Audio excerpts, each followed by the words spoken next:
Bismillahirrahmanirrahim. Assalamu alaikum dear students. How are you? I hope you'd be fine. This is Cambridge Primary Mathematics Learners Book 6 and today we are starting chapter number 8 which is related to addition and subtraction. And today we are going to do, today we will learn how to add or subtract the fractions. We have done so many questions earlier as well related to it. So now we will do these questions as well.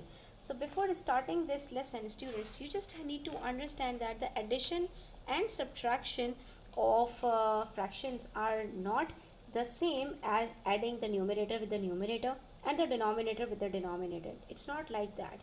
1/3 is completely different from 1/6. 1/3 means in a whole there are 3 pieces, and out of 3 pieces I'm taking 1 piece. Okay, and when we talk about 1/6, so it's even half of 1/3. Like out of 6 pieces now I'm taking only 1. So 1/6 is half of 1/3. So how can we add 1/3 with 1/6, like 1 plus 1 and 3 plus 6? No. Whenever you have these sort of questions, all you need to do is you just have to look at the denominators first. Okay, if the denominators are the same, then you can add the numerators, and that's all. Until and unless the denominators are the same, you cannot add the numerators. So what are we supposed to do? There are steps. First of all, we will make the denominators by whatever means we know, like 3 and 6. We can make 3, we can turn 3 into 6 by simply multiplying 3 by 2. If I simply multiply 3 by 2, since 3 is a factor of 6, 6 comes in the table of 3. So if I multiply 3 by 2, it will become 6. And we cannot multiply 3 by 2 only. Until and unless we multiply the numerator and the denominator with the same number, the answer would be considered wrong.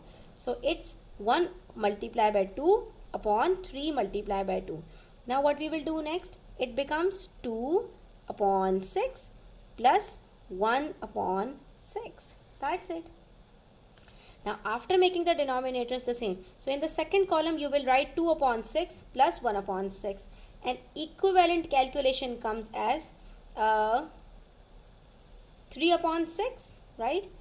And then the answer would be 3 upon 6.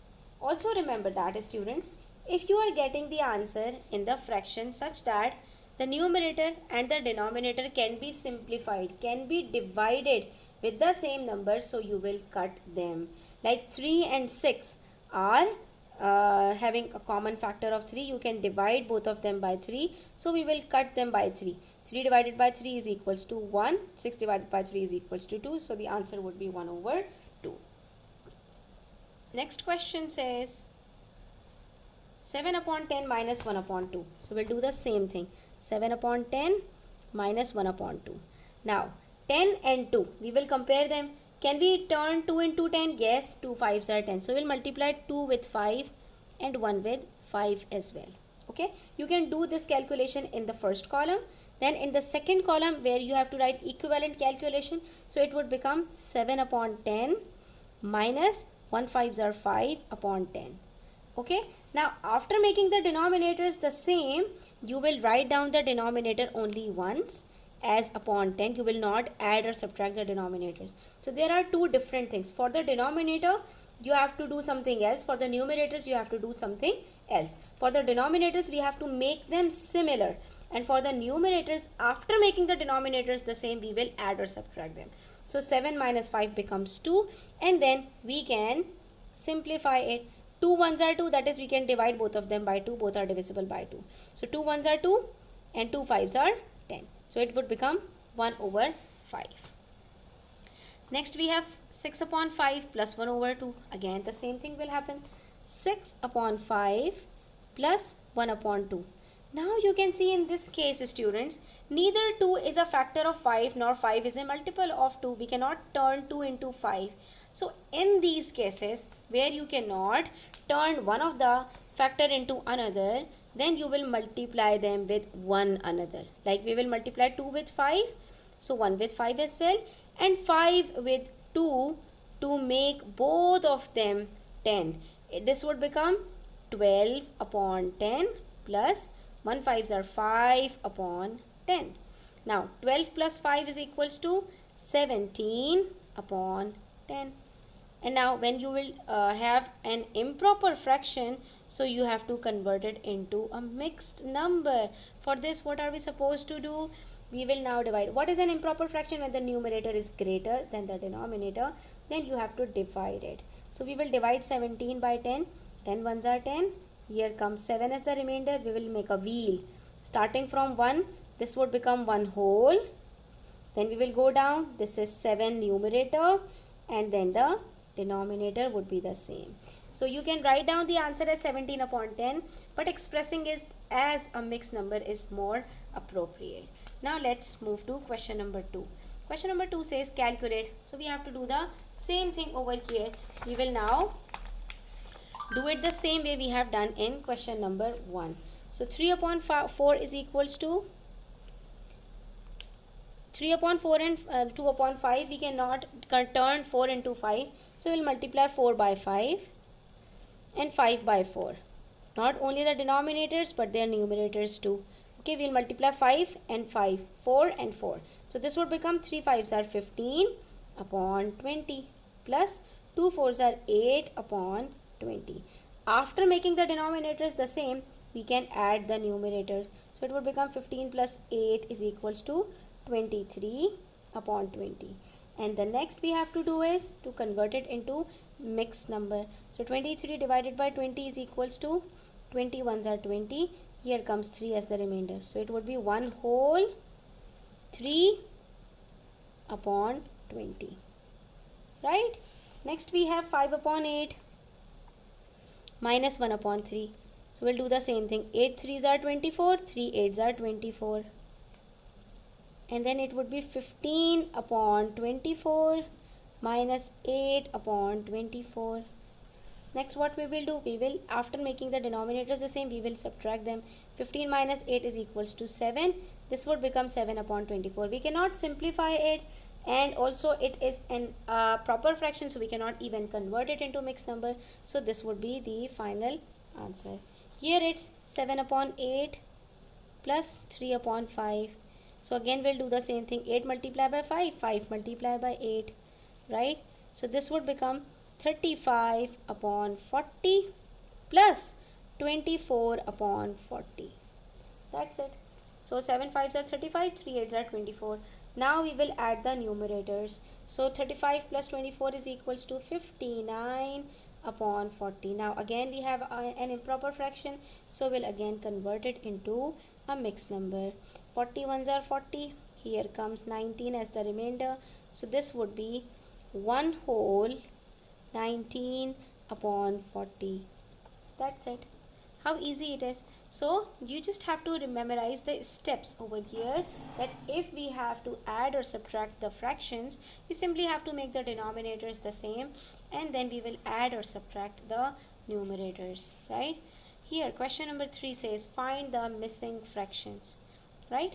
So to find the missing fractions, here we are provided with two fractions getting subtracted. 7 upon 4 minus 4 upon 5. So what are we supposed to do? The same thing we did in question number 2. That is 7 upon 4 minus 4 upon 5. We will multiply 4 by 5 and 5 by 4. So this would become 35 upon 20 minus 16 upon 20. 35 minus 15 is equals to 20. So 35 minus 16 is equals to 19 upon 20.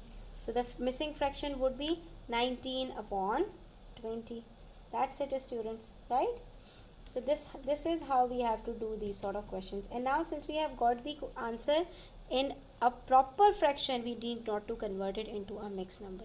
Only if the numerator would be greater, it would be an improper fraction, then only we will convert it into a mixed number. What about this one? What should I add into 2 upon 3 to make it 13 upon 4? So whenever you have been provided with this sort of situation where one of the sums is missing, then it's just like 2 plus 3 is equals to 5. So what should I add into 3 to make it 5? For this we have to use the inverse operation, that is we'll take 5 the answer and subtract the given one to get the answer to the missing number. So here again, what are we supposed to do? We will write it as if something plus 2 upon 3 is equals to 13 upon 4, then 13 upon 4 minus 2 upon 3 would be that missing number. That's all. Okay, you'll take the answer and subtract the given number from it to find the answer. So again, we will multiply 4 with 3 and 3 with 4. So it would become 13 3s are 39 upon 12 minus 8 upon 12. That's it. Right, students? So 39 minus 8 is equals to 31 upon 12. Then we will divide it. So 12 2s are 24. Here comes 7. The answer would be 2 whole 7 upon 12. Okay? Now the next question says, question number 4, Chipu and Leaky work out the answer to 2 upon 3 plus 3 upon 5. Chipu says the answer is 19 upon 15. Leaky says the answer is 1 whole 4 upon 15. Who do you agree with? Explain your answer. Let's check whose answer is correct, whose answer is not, or if the answers to both of them is correct, because one of them has given the answer in the improper fraction, the other one answered in the mixed number. So maybe Chipu converted it into Leaky converted it into mixed number. Let's see. So if we add 2 upon 3 with 3 upon 5, it would be 3 multiplied by 5 and 3 multiplied by 3 over here. So 3 5s are 15, 5 3s are 15. It would become 10 upon 15 plus 9 upon 15. And then when we will make the denominators the same, we will now add the numerators. So it would become 19 upon 15. It means Chipu's answer is correct. Now when we will convert it into mixed number, so it would be 15 ones are 15, and then we are left with 4. So it's 1 whole 4 upon 15. So it means both of their answers are correct. The difference is Chipu answered the question in improper fraction and Lecky answered it in mixed number. That's all. So students, this is how we have to solve these sort of questions. Inshallah, in the next video we'll do question number 5, 6 and 7. So until then, take care and do subscribe to my channel if you are new. Don't forget to share it with your friends. Take care. Allah Hafiz.